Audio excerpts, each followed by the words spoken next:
ओम नमः सिद्धेभ्य। नमो नमः सत्यहितंकराय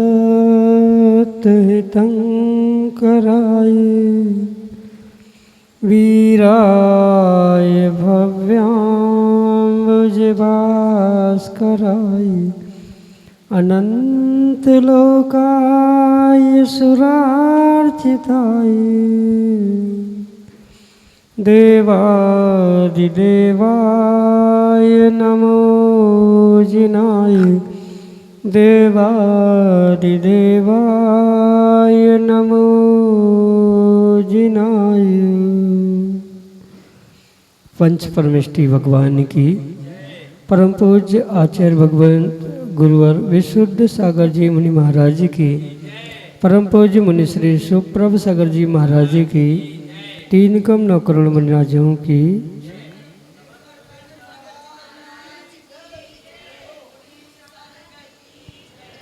संसार में सबसे बड़ा दुख यदि कोई है तो उसका नाम है अज्ञान। और उस अज्ञान को जो व्यक्ति पुरुषार्थ करके सम्यक ज्ञान में परिवर्तित कर लेता है उसके जीवन का कल्याण अवश्य ही होता है। परम पूज्य आचार्य भगवंत गुरुवर विशुद्ध सागर जी महाराज के मंगल सुभाषित से परम पूज्य मुनि श्री सुप्रभ सागर जी महाराज ने आपको वह अनूठी विधा प्रदान की है जिसके माध्यम से आप अपने मन के विकल्प को समीचीनता प्रदान करते हुए उसका सम्यक रूप से समाधान प्राप्त करके निश्चित ही अपने अज्ञान रूप ज्ञान को सम्यक ज्ञान में परिवर्तित कर सकते हैं। ऐसे आत्मकल्याण की अनूठी विधा से जुड़ने का प्रयास करें और अपना समीचीन विकल्प भेजते हुए परम पूज्य मनुष्य से आगम के परिप्रेक्ष्य में उसका सम्यक समाधान प्राप्त करें। प्रारंभ करते हैं आज का सम्यक समाधान। और आज के पहले विकल्प के लिए बड़ा गांव टीकमगढ़ मध्य प्रदेश से राजेंद्र जैन महाराज श्री के चरणों में बारंबार नमोस्तु निवेदित करते हुए अपना समीचीन प्रश्न रख रहे हैं कि गुरुदेव एक दिन आपने सम्यक समाधान के माध्यम से जो दर्शन करते हुए भाव बिगड़ने के संबंध में समाधान दिया था उसी से संबंधित मेरा प्रश्न है कि श्री कृष्ण के पिता ने चंपापुर के जिन मंदिर में राजकुमारी को देखा और उन पर मोहित हो गए, बाद में उन्होंने उससे विवाह किया, तो हरिवंश पुराण में ऐसा वर्णन प्राप्त होता है। तो क्या वसुदेव को भी परिणाम बिगड़ने का दोष लगा होगा? हमारे समीचीन विकल्प का सम्यक समाधान करने की अनुकंपा करें। नमोस्तु महाराज जी, नमोस्तु। ओम नमः सिद्धम। परम पूज्य आचार्य भगवत गुरुवर विशुद्ध सागर जी महाराज की परम पूज्य मुनि श्री सुप्रभ सागर जी महाराज की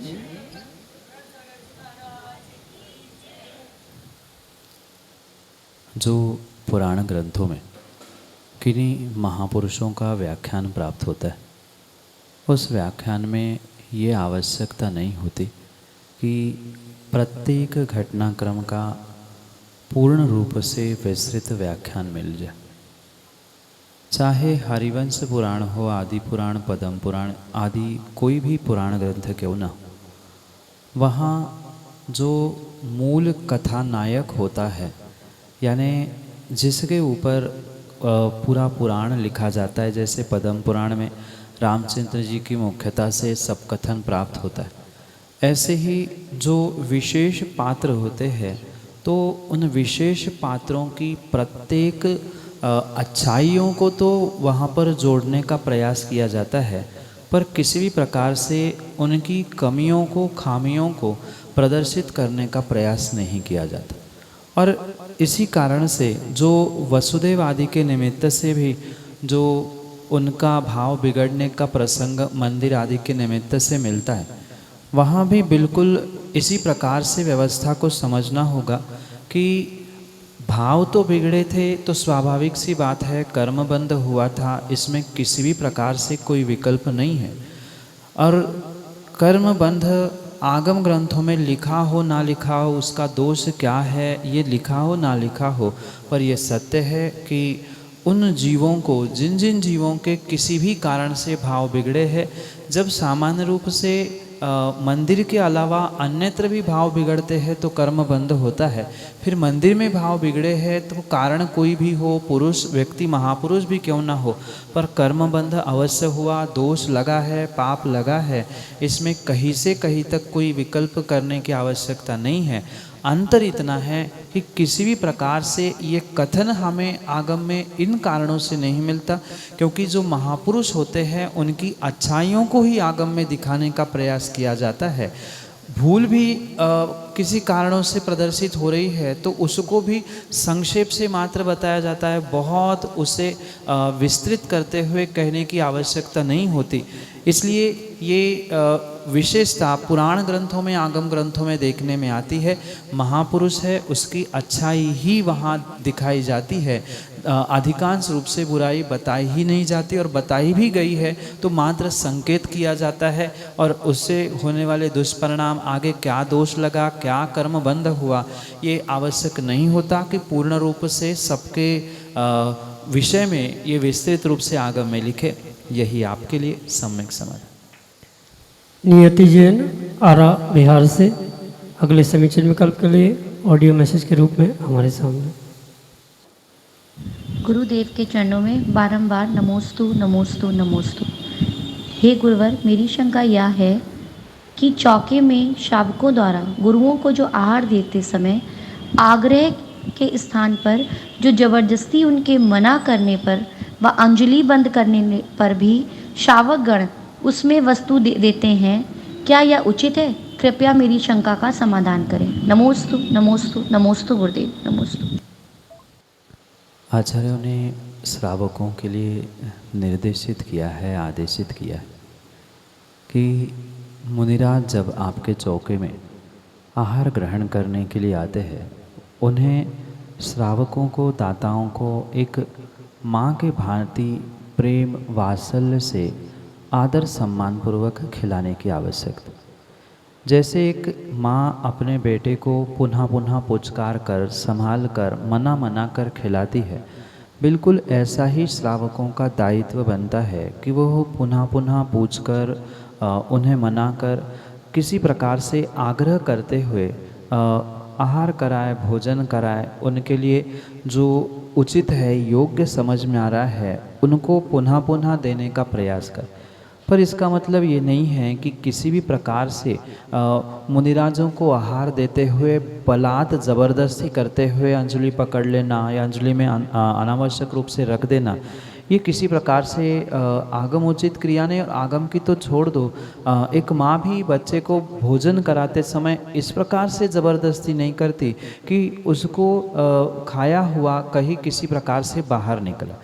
जैसे एक माँ विवेक पूर्वक अपने बच्चों के लिए भोजन कराने का प्रयास करती है, प्रत्येक श्रावक को आग्रह पूर्वक मनाते हुए आहार तो कराना चाहिए, पर किसी प्रकार से अतिशयोक्ति रूप या अति करते हुए ज़बरदस्ती करना, अंजलि पकड़ना, उसमें ज़बरदस्ती ठूस देना, ये शोभा नहीं देता।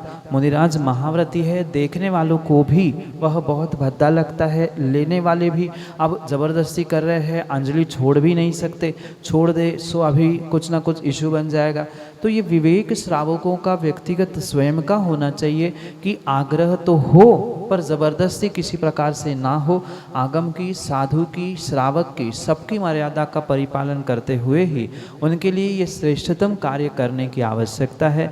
भाव भले ही उन व्यक्तियों के कितने ही अच्छे क्यों ना हो, पर हो सकता है उस समय पर मुनिराज की उस सामग्री को लेने की अनुकूलता नहीं है, वह सामग्री उनके लिए प्रतिकूल बन रही है, या सीमा से अधिक ग्रहण करने से उनके लिए कुछ विपरीतता प्राप्त हो सकती है। इसलिए उनके लिए ज़बरदस्ती करना उचित नहीं है, पर इसका अर्थ ये भी नहीं है कि बिल्कुल उसे पूछे ही नहीं जाए। एक बार मना कर लिया सो हटा के हमने पीछे ही कर लिया, ये तो विवेक श्रावक का है कि एक बार मना किया तो फिर दूसरी बार पूछो, तीसरी बार पूछो। पुनः कई बार ऐसा होता है कि कुछ विपरीत सामग्री एक के ऊपर एक आप चलाते हैं, जैसे बेसन से या दाल से भरे हुए हाथ है और उसके ऊपर आप दूध दिखाने लग जाओ, तो वो तो लेना संभव नहीं है। और फिर नहीं लिया तो फिर दोबारा आपने पूछा ही नहीं है कि महाराज ले ही नहीं रहे थे। ये आपका विवेक शून्यता का ही प्रदर्शन है। इसलिए आप ये ध्यान रखें कि कब क्या करना चाहिए, कब आग्रह करना चाहिए, क्योंकि बिना आग्रह के, बिना मनाए माँ जब अपने घर में आए हुए अतिथि का सम्मान नहीं करती, फिर तो ये अतिथि के रूप में, महापात्र के रूप में स्वीकार किए जाते हैं। तो उनको तो विवेक पूर्वक आग्रह से मनाते हुए ही आहार करवाने की आवश्यकता है। पर मनाने का और आग्रह करने का अर्थ किसी प्रकार से ज़बरदस्ती ठूस ठूस कर खिला देना ये नहीं है। यही आपके लिए सम्यक समाधान। सीए विमल चंद जैन, लखनऊ उत्तर प्रदेश से अगले समीचीन विकल्प के लिए। युवावस्था में शिक्षा का युवावस्था में शिक्षा के प्रति एक लक्ष्य होता है, उसके बाद जब बड़ा होता है तो व्यवसाय के प्रति लक्ष्य होते हैं। इसी प्रकार एक स्टेज ऐसी आती है कि लगता है कि जो सीमाएं हैं उस सीमाओं में लक्ष्य की प्राप्ति होती रही है, लेकिन जीवन का क्या लक्ष्य है और वो कैसे प्राप्त होगा, इस पे प्रकाश डालें। नमस्कार। आजकल अधिकांश जीवों को, श्रावकों को, मनुष्यों को अपने जीवन का लक्ष्य क्या है ये जीवन के अंतिम श्वासों तक पता नहीं चलता। लौकिक लक्ष्यों को प्राप्त कर लेना भिन्न भिन्न अवस्था विशेष में, ये तो बहुत स्वाभाविक सी बात है और ये फिर भी बहुत सारे जीव प्राप्त करते हुए देखने में आता है। पर इन सब को प्राप्त करने के उपरांत भी जो वास्तविक मनुष्य पर्याय का लक्ष्य है कि अपने मनुष्य पर्याय को प्राप्त करते हुए स्वपर कल्याण की भावना के साथ जो एक आत्मा की नहीं, कम से कम मन की जो संतुष्टि है, मन में जो एक आनंद, आह्लाद, शांति की अनुभूति है, वही वास्तव में मनुष्य पर्याय का लक्ष्य हो सकता है। धर्म की परिप्रेक्ष्य में अगर मनुष्य पर्याय के लक्ष्य की बात करें तो आचार्य भगवंत हमारे लिए कहते हैं कि मनुष्य पर्याय मिली है तो नियम से उस मनुष्य पर्याय को सार्थक करने के लिए, मनुष्य पर्याय के लक्ष्य को प्राप्त करने के लिए सभी श्रावकों को अपने जीवन में कम से कम निर्ग्रंथ अवस्था, या निर्ग्रंथ नहीं बन पा रहे हैं तो श्रावकों की जो उत्कृष्ट अवस्था व्रति आदि के रूप में कही है, वहाँ तक पहुँचने की आवश्यकता है। पर धर्म के भी अगर मायनों को हम साथ लेते हुए लौकिक जिंदगी के विषय में समझे तो मात्र हमारे मन की संतुष्टि, सुख शांति का वेदन अगर नहीं है तो बाहर के ये कितने भी लक्ष्य जीव प्राप्त क्यों ना करे, पर उसकी सार्थकता मनुष्य पर्याय में हो ही नहीं सकती।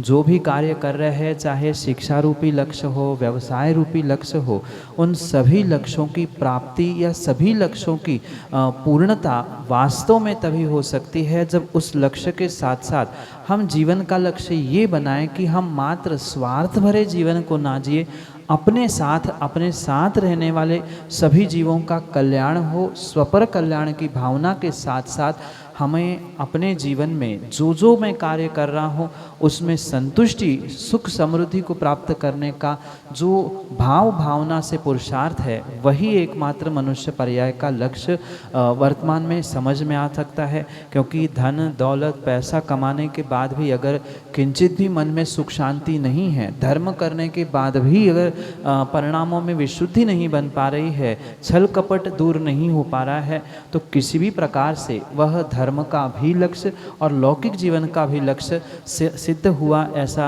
नहीं कहा जा सकता। इसलिए वास्तव में मनुष्य पर्याय का लक्ष्य सभी अपेक्षा से अगर हम समझें तो एकमात्र मन की संतुष्टि, शांति, आह्लाद परिणाम, स्वपर कल्याण की भावना के साथ होगा तो ही वह लक्ष्य जीवन का सार्थक हो सकता है।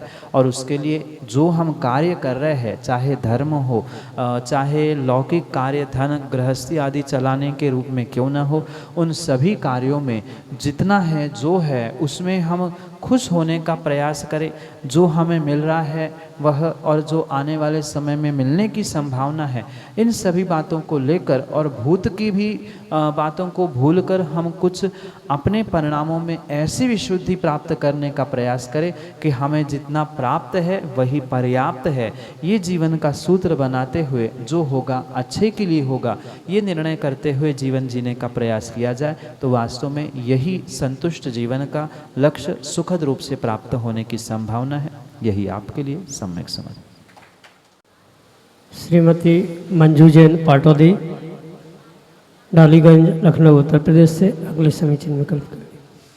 गुरुदेव, मेरा ये प्रश्न है कि चौका लगाते बड़े चाव से, बहुत चाव से चौका लगाते हैं, बहुत शुद्धि से और बहुत ध्यान दे करके भी लगाते हैं। उसके बाद में भी अगर गुरु के आहार में मतलब अंतराय आ जाता है तो उसमें हम लोगों का क्या दोष है? संसारी जीवों के साथ कहीं ना कहीं कर्म बंध, कर्म उदय, ये कार्य चलते रहते और इसी कारण से व्यक्ति बहुत अच्छा प्रयास, बहुत शुद्धि का ध्यान रखते हुए भी किया गया पुरुषार्थ उसके जीवन में कई बार विपरीत फल देते हुए देखने में आता है। कहीं ना कहीं ये कार्य घटित होते हुए, मतलब जब बहुत शुद्धि विशुद्धि के साथ श्रावक चौका लगाने के बाद भी ऐसा देखने में आता है कि कुछ ना कुछ विघ्न आ जाता है, कभी अंतराय होता है या अंतराय नहीं भी हुआ तो भी कई बार व्यवस्थित आहार नहीं करवा पाते। तो इन सभी कार्यों के पीछे ये ध्यान रखना होगा माँ कि यहाँ किसी एक जीव का कर्मोदय नहीं है, अपितु जो देने वाला दाता है उसके साथ ग्रहण करने वाला जो पात्र है, उन दोनों का जब कर्म उदय एक साथ उदय में आता है तभी ऐसे अंतराय जैसे विघ्न आहार दान आदि में घटित होते हुए देखने में आते। जैसे दो स्थान वहाँ पर देखने में आते हैं, एक दाता है और एक पात्र है। तो दाता और पात्र का जब सामूहिक रूप से एक साथ एक समय में अंतराय कर्म का नियोग बनता है, क्योंकि कर्म बंध तो सबके पास है, उसका उदय का समय जो द्रव्य काल क्षेत्र आदि के निमित्त से वहाँ एक नियोग रूप एक स्थान को प्राप्त होता है। ऐसी स्थिति में वह श्रावकों का दानांतराय कर्म का उदय और मुनिराजों का या पात्रों का या जिसका अंतराय हुआ है उनके लाभांतराय कर्म का उदय होने के कारण से ही ये दान आदि क्रियाओं में या शुभ क्रियाओं में विघ्न अंतराय आदि आदि घटित होते हुए देखने में आते। बुद्धिपूर्वक श्रावक बहुत विवेकपूर्वक शोधन भी करता है, शुद्धि से बनाता भी है, पर कहीं न कहीं जब तीव्र कर्म का उदय आता है, तीव्र कर्म के सामने किसी का कोई पुरुषार्थ कार्यकारी होता ही नहीं है और इसी कारण से ये ऐसे विघ्न आदि होते हुए देखने में आते हैं। और शायद इस अंतराय के ही कारण से, मतलब देने वाले का भी अंतराय और लेने वाले का जो दानांतराय कर्म है ये देने वाले के अपेक्षा से कहा जाता है और लाभ अंतराय मुनिराज की या पात्र की अपेक्षा से कहा जाता है। दोनों की एक ही समय में उदयावली का जब काल आता है तब ये कार्य घटित होता है। कई बार ऐसा भी होता है कि अगर किसी कारणों से दाता का या श्रावक का तीव्र पुण्य है या विशेष पुण्यात्मा श्रावक पहुंचता है तो अंतराय होते होते भी बचता है, वह देते देते समझ में आता है, पीछे लिया जाता है या बहुत सारे ऐसे कार्य घटित होते हैं। तो हमें इससे बचने के लिए अपने पुण्य में वर्धन करने की आवश्यकता है। प्रतिदिन नवदा भक्तिपूर्वक संभव हो तो आहार देने का प्रयास करें, नहीं है तो कम से कम जितने साधु आहार ग्रहण करते हैं उन प्रत्येक साधु का आहार निरंतराय हो, ये भावना प्रतिदिन भानी चाहिए, जिससे अपने घर में कभी भी अंतराय आदि घटित ना हो। यही आपके लिए सम्यक समझ। मढ़ौरा उत्तर प्रदेश से अनुराग जैन अगले समीचीन विकल्प के लिए। भगवान विशुद्ध सागर जी महामुनिराज की, आचार्य भगवान श्री विद्यासागर मुनि महाराज की, मुनि श्री 108 सुप्रभ सागर मुनि महाराज की, मुनि श्री प्रणत सागर जी महाराज की। महाराज जी, मेरा आजकल जैन समाज में तलाक की घटनाएं सबसे ज़्यादा होने लगी है, इसका क्या कारण है, इसके लिए क्या उपाय किया जाए? नमोस्तु महाराज जी, नमोस्तु नमोस्तु। बेटा, आजकल का ज़माना बदल गया है और आजकल का ज़माना इस सिद्धांत पे जीता है कि लव एट फर्स्ट साइट और डिवोर्स एट फर्स्ट फाइट।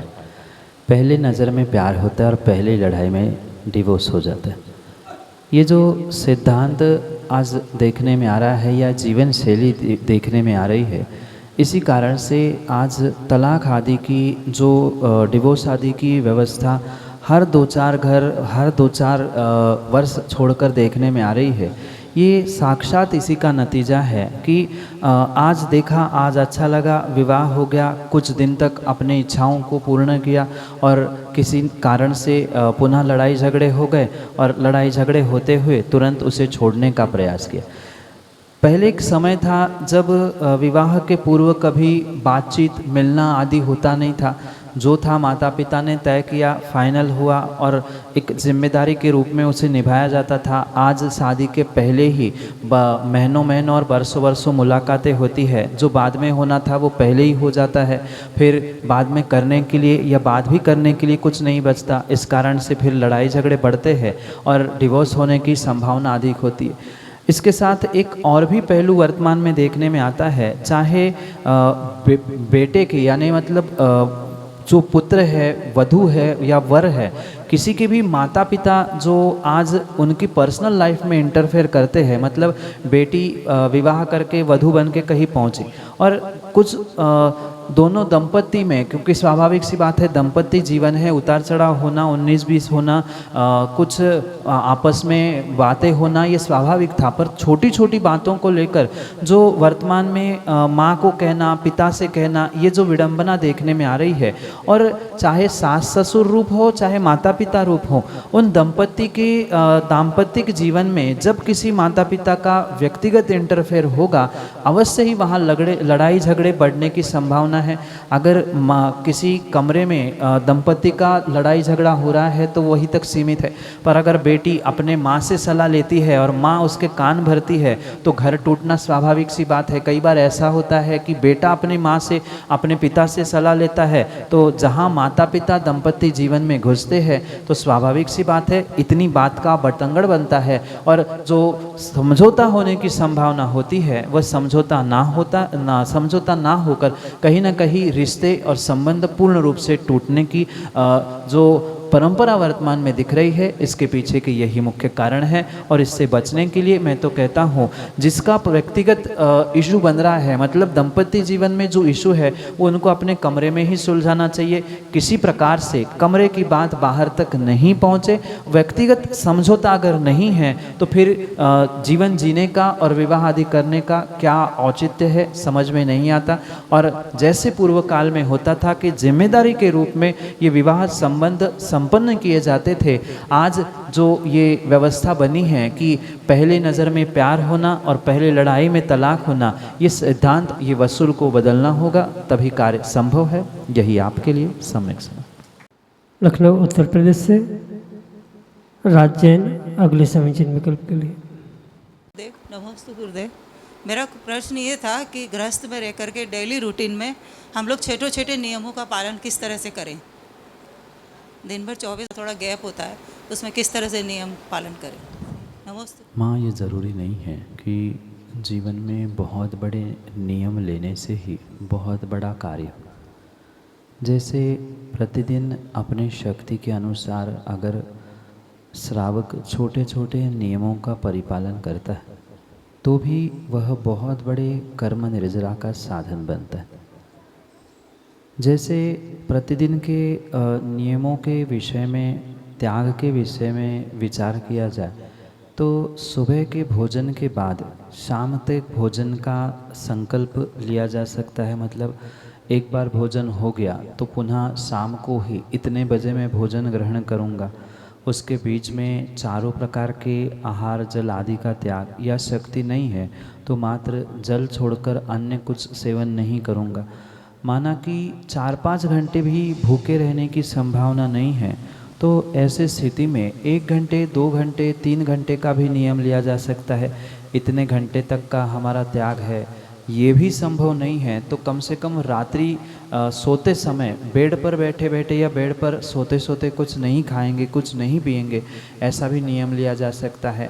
जैसे अन्य प्रकार से और थोड़ा सा कम समय 10 मिनट का ही खाली समय मिल रहा है तो 10 मिनट में मैं मौन रहता हूँ, 10 मिनट में अमुक ग्रंथ का स्वाध्याय कर लेंगे, 10 मिनट में नमोकार की एक माला फेर लेंगे, 24 घंटे में नमोकार की 5 माला 2 माला 10 माला जैसी शक्ति है वैसा भी छोटा नियम ले सकते हैं। आहार के भी विषय में और भी बहुत सारे नियम भोगोभोग प्रमाण के विषय में ले सकते हैं। मतलब एक बार थाली में जितना आएगा उतना ही ग्रहण करेंगे, 5 ही रोटी खाएंगे, इतने अनाज खाएंगे, इतने हरी लेंगे, दिन में इतने वस्त्र पहनेंगे, देखवत द्रेशवत के रूप में भी प्रतिदिन का नियम लिया जा सकता है। आज मैं मंदिर तक ही जाऊंगा या लखनऊ नगर के बाहर नहीं जाना है, आदि आदि बहुत सारे छोटे छोटे नियम स्वविवेक से लेने की आवश्यकता है। आवश्यकता ये नहीं है आप कितने समय के लिए ले रहे हैं, 10 मिनट 15 मिनट आधा घंटा 1 घंटा जैसी शक्ति है वैसा करें। मंदिर में आने पर घर का त्याग करें, घर में पहुंचने पर अन्य स्थानों का त्याग करें। मंदिर में बैठे पूजा करने के लिए या जिनवाणी सुनने के लिए तो 1 घंटा हमें पता है जाना नहीं है तो 1 घंटा हम त्याग करें। तो जितने बाहर के उससे पाप है उससे हम बच सकते। इसलिए जैसी शक्ति है शक्ति के अनुसार इस बारे में विचार करें, विवेक पूर्वक उन नियमों को लेते हुए अपने मनुष्य पर्याय को सार्थक करने का प्रयास करें। यही आपके लिए सम्यक समय।